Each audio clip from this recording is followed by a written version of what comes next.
welcome back to another episode of Rip Through It, people. It is episode 21, and you may notice that we are in another location. Yeah, because the Cyclone literally ripped through it. Ripped through Brisbane, ripped through the Gold Coast. Actually, Brizzy didn't cop it too bad. Well, we're up here for a reason, mate. Yeah, so we I know. obviously did cop it a little bit. But I'm feeling for the people that really got hurt. So shout out to those people. I hope you're safe. Hope you're doing well. Yeah, they got the worst of it. Yeah. But Brisbane, like, there's some debris everywhere. We know what Brizzy's like. It's prone to flooding. Yeah, I know, because I used to live on a creek. But no, I was actually pissed off because, Cyclone motherfucking Alfred just teased us and teased us. Nothing was happening, and it was meant to happen on the Wednesday, then Thursday, so that's why the footy was cancelled. Yes, it was. Didn't happen Thursday. It was actually fine Thursday. So they could have played Brisbane and Geelong. Didn't happen, whatever. Friday was meant to happen again. Then Saturday morning was meant to happen. But I think it was Friday night when we got a little lick. A little bit of high winds. Yeah. Nothing crazy. We've had worse of storms, though. Way worse. So it sent all the loons, like the nutties, into absolute panic. What is with people? They've got to stop. Stop grabbing the freaking toilet paper. You're not going to be stuck in a house for that long to use all that toilet paper. These doomsday preppers are what makes people go mad. There's nothing in my brain. Like, I always get toilet paper when I'm out. Yeah. That's it. I'll buy like 18 roll or 24, whatever the hell that rolls are. Why do you need three, you don't 24 need packs to, buy to get through a couple of days? Like, what are you doing? They're actually like... And then you feel insane for just going to the supermarket and people thinking like, oh, he's one of them. He's a doomsday prepper. Yeah. You start thinking like, oh, why am I here? Yeah, it's not it at all. But like, just fucking calm down. Stop buying shit you don't need. Seriously, calm down. Yeah, so I didn't have power for 3 days. It was on and off for the first couple of days. And it wasn't even like... It was just the rain. So everyone was saying, okay, the cyclone sucks ass. Yeah. Be careful for the big pocket of rain behind it. And oh my God, we got some rain. 400-something mils in 24 hours. We did get some rain. Yeah. For Brisbane, the cyclone was a hoax, but the rain part of it was not. That was real life. That was real. And I think that's what caused a bit of panic. But again, these people are just too over the top. Yeah, so long story short, we're upstairs at the house because downstairs the gym got flooded and the podcast, all the boards got warped as shit. From the wind. No, it wasn't the wind. It's just rain. There's moisture and stuff. Yeah. But yeah, I'm cleaning it up as we speak. So we're going to be doing 2 episodes a week potentially. I think we need to because... I think we're going to. Review the games from the weekend. Talk about... There's a lot of topics to go through today. Yeah. And we only had 2 fucking games. That's it. And then Thursday we're going to do a preview. So just stay with us because there's going to be a lot of content coming out and we're going to saturate your feeds with some serious shit. Going to pump it out for you guys. Pump it out. Just like he's pumped... You going to gym today? I'll be pumping it out. I'll be pumping them. All right. So let's talk about it. Obviously, we had 2 games last week out of potentially 4. So Queensland got fingered, obviously, by Cyclone Aflred. Didn't happen. Obviously, a lot of rain. Gold Coast, they couldn't play. Nah. They could have played up here in Brisbane. Yeah. Could have done that. Run me through what you think of the opening round because we have the NRL who go over to Vegas and they had 4 games this year. I think their crowd attendance was even less than ours, given so they're in bloody Vegas. Yeah. But run me through your thoughts on opening round because I hate it. Yeah, I don't understand it. And if we're just going to have an opening round, just call it round 1 and play everyone. Please, just call it round 1. We don't need to do these separate teams and give a team a bye. Just get everyone on the park, call round 1. Yeah. And who knows, it could have potentially stopped people. You know, they take the preseason games back a week before. Mm-hmm. This is all the players need going into opening round. Maybe less injuries. I don't know. And, you know, that's talking...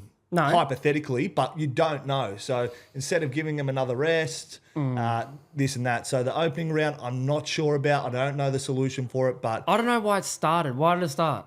I believe it's because of that. We were wigging about the NRL. They're going to Vegas, potential chance to get more views. I don't know. So I really don't want to go to the States where the NRL aren't. So like obviously this year it was New South Wales and Queensland. And so they're like... It's always that. Okay. It's always been that. And that's their idea around, I think, because a few NRL teams are out. Yeah. Let's make our own, get the views in. Try and get our eyes on the AFL. I believe is what it is. Who gives a fuck? Yeah. We're the number 1 sport by a country mile. You're not going to get any more converts over, or you might get a couple nuffies here. It really wouldn't have mattered if they even start 2 weeks' time. It still does not matter, AFL. We're the big dogs in this. Yeah. We don't need to worry about, wolves don't lose sleep over sheep, mate. No, if Let's anything, just say that. People are going to get antsy because we're holding out going like, geez, I can't wait for the season to start. I'm going to be watching this week. Exactly. No, build it. Don't shit the bed. Mate, we had 59,558 at 2 games. Yeah. So, and they had 45,000. I'll give them props for that because they look like they filled Allegiant, how do you say it? Allegiance Stadium. Yeah. Like, it actually looked like nostalgic-wise, that is sick. I would love to play footy in Vegas. It would be pretty cool. It'd be awesome, like free flights for all that. But they can't be making money on that. I doubt it. Unless they got a deal with America. I don't know. America! Yeah. But that just says everything. We nearly got 60K fans to a couple games, and we would have had nearly 70, 80. I reckon just start everyone at the same time. Please just start round one. That's because it. Call round one opening round if you even want to. No, fuck you. But, don't want to. Opening round, I hate it. So I think they've got to have a look at this in the future and... They have to, because there's no plan B. Yeah, there's not at the moment. Yeah, I hate it. Okay. And I think a lot of people are heading that way. They don't like it and they don't understand it. And quite frank, I don't really understand it either. The only thing that I can think of is the NRL thing. Like that's all. And I hate that. I don't know that why makes me more panicking angry about that. So yeah, I don't know. I know, I just feel like AFL. If you're gonna do these new things that don't make sense, don't do them. Do not do them. Don't do them. I understand. There could be more logistics. Yeah. Hey, I don't work at the AFL. I don't understand this. It could be like getting more games in earlier, so the gather round thing happens, or the buys are like out, like they're separated during the year, so a lot of teams can get rest at different times. I hate buys. Yeah. I like buys when it's 1 week, half the teams. The next week, the other half the teams. That makes sense. My fat brickhead understands that. It's the old saying, if it's not broke, don't fix it. Baby. And it was never broken. Never broken. So... The only thing broken is my fucking under my house. Yeah. But yeah, as the opening round, mate, what the hell? I'm not tipping anymore. Yeah. Well, it was a hard round to tip, to be honest with you. Nah. It was. Actually, yes, it was very hard. It was hard. It was very hard. 4 games would have been good games. Yeah. Even the Essendon and Gold Coast would have been a good game. Yeah, again, I would have loved to see where they're at. Hard one to tip. And Geelong, Brisbane. Yeah. Hard one to tip. Exactly. So it was a hard tipping round. If it all went to fruition and went well, it would actually have been a pretty good round. Yeah. And on opening round, there's obviously 2 games, but one game, I couldn't believe the result. Giants defeated the Pies. 15 goals, 14, 104 to 6 goals, 16, 52. Why did I believe in the Pies? Why was I so adamant they're going to get the job done? Obviously, they had a few outs, GWS, so that kind of tickled my nuts a little bit. I was like, yeah, that's the team that probably can't win without those 3. Well, Rob, there's a number of reasons why. Well, give me one. I'll give you one. They're draft picks, right? The media's pumped them up. They're trades, sorry. Yeah, they're trades. Media's pumped them up. They've missed out on the 8. Injuries galore last year. We're expecting them. We know this team's a good team. They've got the best player in the league at the moment in their team. But the false sense of security comes when they play Richmond. That's obviously a reason. And they pump it, and we think, hang on, yeah. this team's going to be a bit of a powerhouse, and we know what Richmond are going to be like. Yeah, right. They're going to be it still traps you, like they've smashed them, and it still traps you in this false sense of security that they're going to be a powerhouse. Yeah. And that's reason one, number one. Okay, I agree with that. Yeah. I was thinking, okay, good. They've come in, they're fit, they're healthy. From all reports, like everyone's getting on the track and doing good shit. Smash Richmond, I'm thinking, okay, cool. They're going to be very good. GWS have Greene, Hogan, Stringer, 3 probably arguably the most important players in their team. And then you can throw Riccardi in there too for the 4th player. It wasn't the case. They felt the orange tsunami. I'm not tipping anymore. They felt the orange tsunami. And the orange team. Yeah, I don't think I'm not going to tip them. I don't think we panic. It's round 1. I know. It's round 1. Yeah. And you look at Brizzy last year. Yeah, they were done and dusted. People were saying there's no hope, right? Where was the shovels digging the graves and chucking them in there? Yeah, exactly. See your fags, they're done. They can't win it. They can't get the finals. There's not a big red button panic, right? No. It's round 1, but it's concerning because you're playing a well-respected team and in some people's premiership favourites. So what a better way to start your season off against this team that's likely to be a premiership favourite and knock them off, but it wasn't good for them. Let's talk about a couple. There's obviously it's 2 games played. There's going to be a lot of stuff talked about from the game, especially if the best player in the comp can't even get through the game. Yeah. Cramping. We understand football. We do off-season fully programs. We do them all. Yep. We do pre-season. If you do a whole off-season program like we've done before, been honest, done it, and then you do a pre-season and you can do absolutely everything. Pre-season games, doesn't matter how many intra-clubs or match practices you do, it's not the real thing. And when you play round 1, you and I both know you cramp like no tomorrow. Adrenaline's up. Yeah, dump it. You got to try and dump it. You get a couple of wins in the game. But it's usually in the last quarter, right? Like that's when you're like, oh my God, my calf's going. I've been shot. Who shot me? Yeah, and the cramp was chronic for him though. It wasn't You just like... text me straight after the game. I said, what was the game like? And you said, oh God, like Collingwood were cramping crazy. Everywhere. I mean, at one stage, apparently Nick Daicos and Bobby Hill were looking at each other going, I want to be the deepest because they can't run, you know? So... There's so many questions around it then. It wasn't just like a calf cramp. No. It was chronic cramping. And you couldn't tell us who shake it off. When you're at that point, you can't do much about it. It's like worse than tearing a muscle. It's like I got to relax, I got to rest, give me fluids, and it's your game's done, right? He was chronically cramping, and to his credit, was he playing well? Yeah, he was getting tagged, and he still had, you know, he was getting numbers as we know he does. But Bedford, you know, doing his thing, but it was. I need to please explain from Collingwood as why you sub off Will Hoskin-Elliott while Nick Daicos has a chronic cramp problem. Is that during it? During it. Like pretty much at the same time. He's putting the white flag up saying, hey, yo. I don't know. Like, I reckon Collingwood would have to put their hand up and say, we fucked up. Okay. I understand that. Who came on? Ned Long. So he's an inside midfielder for Collingwood. Yeah. I think, you know, like... Well, so obviously Daicos is like, okay, I can't fucking run. He's their best player. Put me in the forward line. I don't know what Bring extent Ned Long on. He was telling him, I'll be right. Maybe the massage made him feel good, said to the coach, I'm going to be all right. I don't know. But so he's been smashed in the media. Kane Corns have come out, as he does. Yeah. And I agree with him on this one. Like, there's not much I don't really agree with him, but a lot of the stuff he just says, sometimes for clickbait, whatever. He brought to my attention that Daicos was over in America doing some stuff. He was in the UFC Octagon, posing up with his brother Josh. He's a first to 4 year player. The first to 4 year players came back on like early November. Yeah. He didn't get there till like a month later or whatever. Yeah. You can't have special privileges because you're the best in the comp. No, it doesn't set a good example for the club. And us as players, when we were like, 8 to 10 years into our career, we were still going back with the first years to try and show like, okay, we might have been sucking up to the coaches and we were fringing all the time. And I was a fringe player and, certainly towards the back end of your career, you were I was in and out. The fresh guys were coming in, you know. I was trying to get back early and you were trying to get back and say, them, hey, I'm ready. So that was for us, right? But we wanted to be there. We wanted to be back. I feel like being the best player in the comp, go back when you should go back because it's a good confidence boost for the younger guys coming through to see like how it's all done. Yeah. And he might be the most professional bloke going around. I don't really know him that well. I spoke to him every now and then. I see him if I say g'day, all that kind of stuff. But like, I'm not throwing shade at the bloke. I'm just saying, no special treatment. No special. Rules are the rules. Don't get ahead of yourself like that. If you got all these players now, and I don't care, I love it. The balance for life and footy and off field is paramount for your career to extend it for longevity. We all know this. Mental, everything. Players that are out of the game for probably like 10 or 20 years, they don't get that. They're like, okay, fuck, we had to work 2 jobs, all this kind of thing. Like, we weren't full-time professionals. I just feel like get back earlier.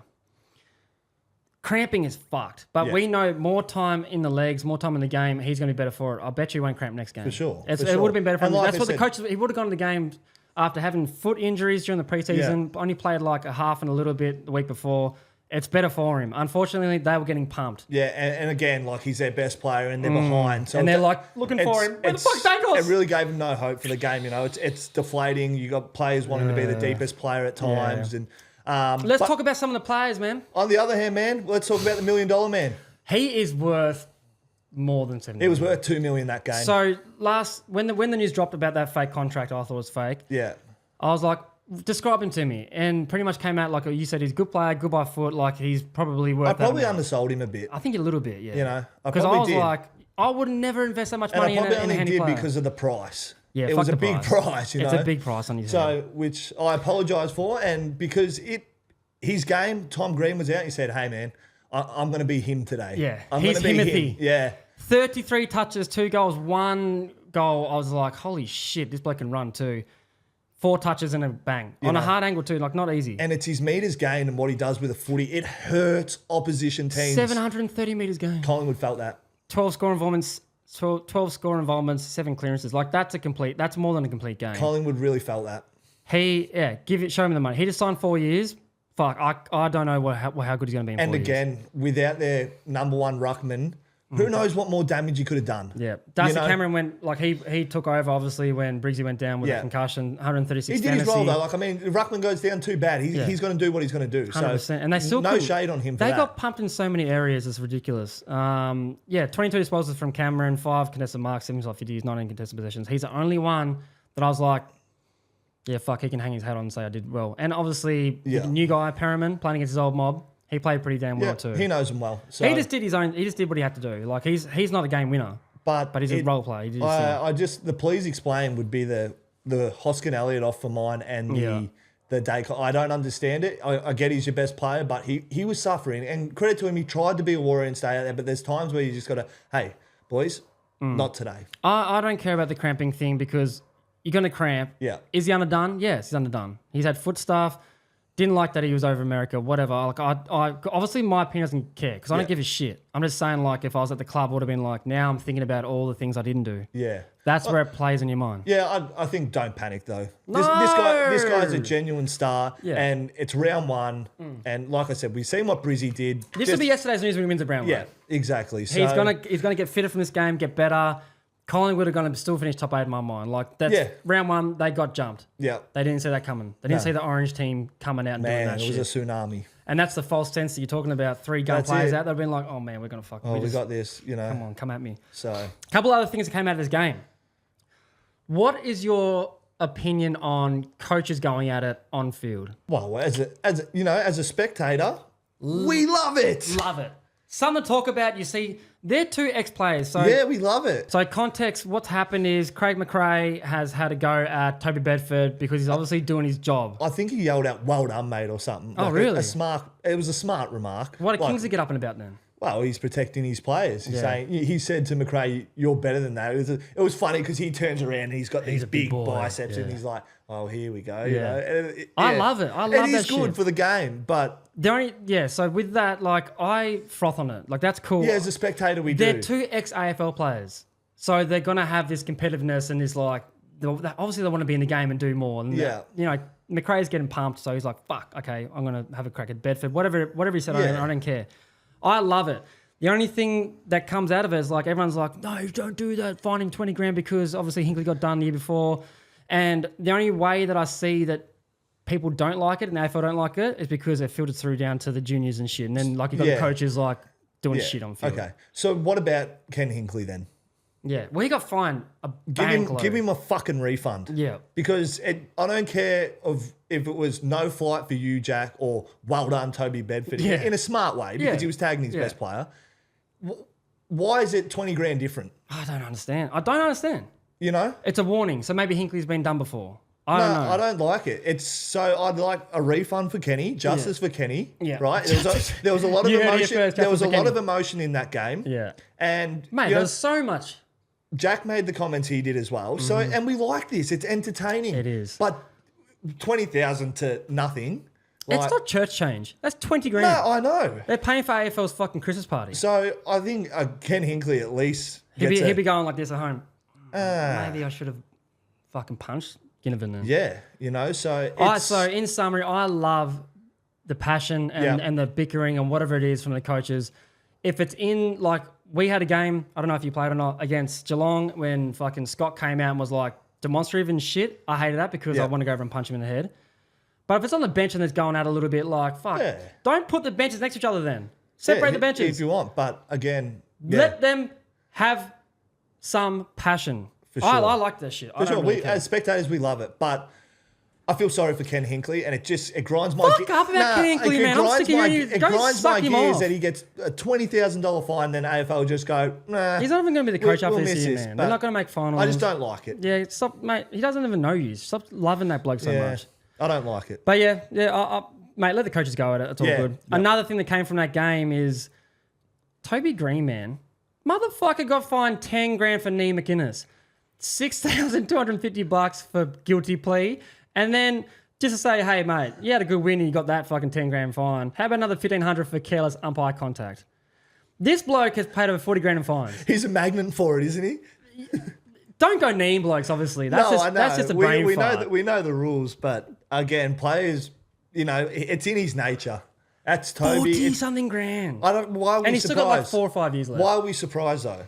I'm not. We're I'm just not, saying that like- the 10 grand. Yeah. Like I think it's because he's been done a Is few it times. because of with the knee build blows. up now? It's No, like well, he's got a fucking shit ass record. yeah. So is And that he's why? done. I think he's done knee before, so Okay. it's like, hey, there's no warning, just copy an early plea. Um, But that's like he's on bank. He doesn't care, obviously, because he keeps doing shit. Yeah. And he doesn't get suspended, so who cares about a fine? Like I don't mind. I got money coming at my butt cheeks. But I'm still hanging in there in the top 10 for most ever. I'm still there. just are you?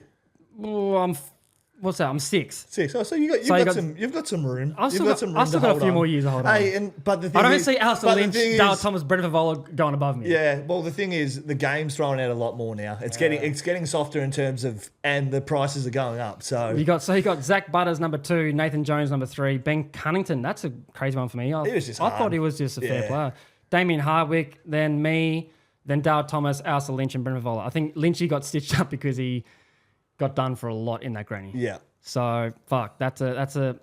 You want Toby Greene? I love the way he does his thing. Don't knee blokes. yeah. But just keep being you, mate. And this is why I hate tipping, Reese. Sydney Swans versus Hawthorn Footy Club. Now, this game was, I wanted to see where the Hawks are at. See if this shit is real. They have been touted to be the up-and-coming team. You kept saying, you've actually been big advocate. You've been saying they're going to ride this wave until they can't ride the wave anymore, which is kind of a cool analogy. But they defeated the Swans 14-12-96 to 11-10-76. This game had a lot in it. Rain started coming down, all this kind of like different things thrown at the game. The Swans, it was a wet weather game towards the end. Yeah. Swans got outpossessed, got smashed in the inside 50s. It was 40-58. Smashed on clearances, 33-47, and they hang their hat on that shit. Yeah. And they got out-tackled, which is not Sydney Swans. So I don't know what happened in this game. There's obviously a couple young guns coming through the Hawthorn world, and they had Goulden out, and maybe a couple other things were going on behind the closed doors. This game surprised me just as much. I knew the Hawks were going to I put them in the top 8. Yeah.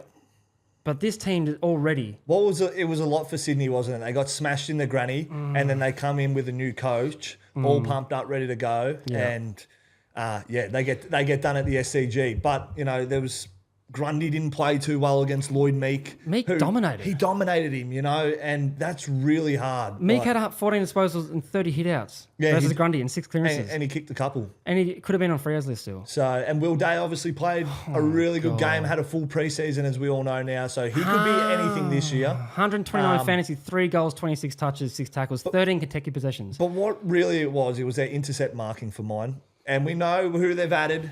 Battle. And they've added the other big one in Barras. And then the most smartest, intriguing guy I've ever seen in my life. And then the Hawthorn talk about moving Sicily forward. Well, I like his first half as a backman, he was the best of them all.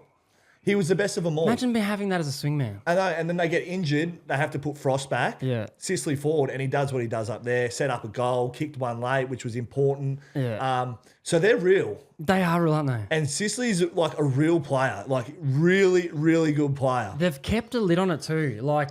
If they won this last year, round 1 like that, there'd be like shenanigans and like after game selfies and all this kind of shit. They interviewed Lloyd Meek and he threw every cliche under the sun. They didn't do the post game selfie, all that kind of like the fun Hawthorn Everyone was stuff. looking for it. I want it back. Yeah. I want them to keep being them. Don't go yeah. being all professional and shit now. Like I like that Hawthorn. I wish that I jumped on them earlier. And again, it's round 1, but what I take away from Sydney is I don't know about their forward back, right? Like Tom McCartan goes forward. Yeah. He was their best interceptor back, right? But I looked at it in the grand final last year. Both ends for Sydney got dominated. Yeah, they didn't have the matchup. Yeah. And then again this year, I'm looking the intercept marks for Hawthorn. Like what forwards? Like who are their matchups going to be? Yeah. And then vice versa down the other end. It's crazy. You take McCartan out of there, then you can just throw Sicily forward. He's out marking Rampy. Nick Blakey now has to play on someone. Well, he had 26 disposals, like a lot of junk kicks, 21 kicks, 800 metres game. Off the half back, he's playing their deepest back now. Yeah, he's like tallest defender. And he is a great player. And he was one for me for Sydney that stood up, tried his all, ran off. Matty Roberts as well, 104 fantasy, 26 disposals. But like, it's just not the same. I'm worried about both ends for Sydney. That's my biggest concern. Same. I agree with you. That's all. I don't know. Like it's my biggest concern for them. I was like under the impression like no, Sydney will they'll be all right. They'll be thereabouts. It's not panic. It's not- round one. yeah, but it's I'm opening still round. I still worry about both ends of the ground from forward and back. They've got the players there that now all the spotlight's off them. They can have a little breath and they can regather round one. They can come and then play footy like no one cares, like no one did before. Yeah. So I like that about him. But Joel Marty kicked 3 goals. Like he's just doing what he has to do. He presents really well. He makes a contest. He presents really well. But like the players that usually like crumb all that shit and it was getting wet, that's a small forward's delight. And I didn't see any of it. So yeah, I'm not worried about those like Swans and Collingwood. Like they're going to be there. Like everyone's going to think, there's so much to talk about because there's only 2 games. But yeah, man, Will Day, there's another player that I didn't really like. Oh yeah, I've seen spurts of how good he can be, but like the way that the media talk about him and people close to him and in their 4 walls when they like do the media, he's going to be like, really good player. And again, Sydney have a great week to look forward to. They have to play Brisbane at home. At the SCG again. Again, this is a great chance for them to bounce back. You can't have 40,000 people who are watching and you do that shit. So they've got to come back and this beat is Brisbane. this is really good for Sydney. If you're Sydney, you're thinking, how good we get to play the rematch, bounce back from last week, which is a tough week. At the SCG. Gordon's not back yet though. Dan Cox is there. So they've got something to play for. So it's a really good week for them, I feel. Yeah, it was a game that it wasn't the same Sydney that I grew up watching and supporting, and through my time playing against them, how they hang their hat on fucking contested possessions, tackles, all the physical shit. They were such a physical team. Luke Parker goes now, like he wasn't playing many games, but he was like that poster boy for them, and he was like their leader in that regards.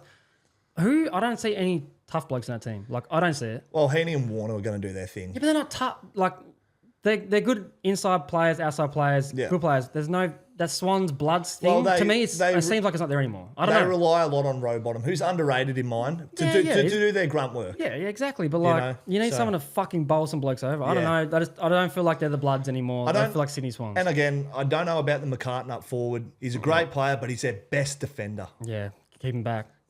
Don't move your best defender. They got anyone in the Resis that aren't playing? I'm not sure. I haven't looked at it. Because of Sydney, no one really knows. Yeah. And we're not playing VFL against a bloke, so who gives a fuck? But yeah, that was a game that, I tipped it wrong again. So I'm going to do some more homework when I'm doing these tipping things because I'm getting sick of, and we don't even have anything on the line. So I don't feel we're going to start way. putting some stuff on the line. I think we have to. We have to. Balls. All right, Reese, you know what time it is. It's that segment. Our favourite segment is Joe Ask. And some news broke last night, and then I got a text message from Joe saying, what do player managers actually do? And I was like, what the hell are you talking about? Like, I don't understand it. And then boom. So he was on it. What was he onto? Petrarca has left his manager, Connor Sport. He's left. Hey, that's my old home. That's your home. Connor Sport's my old home. That's your home. Yeah.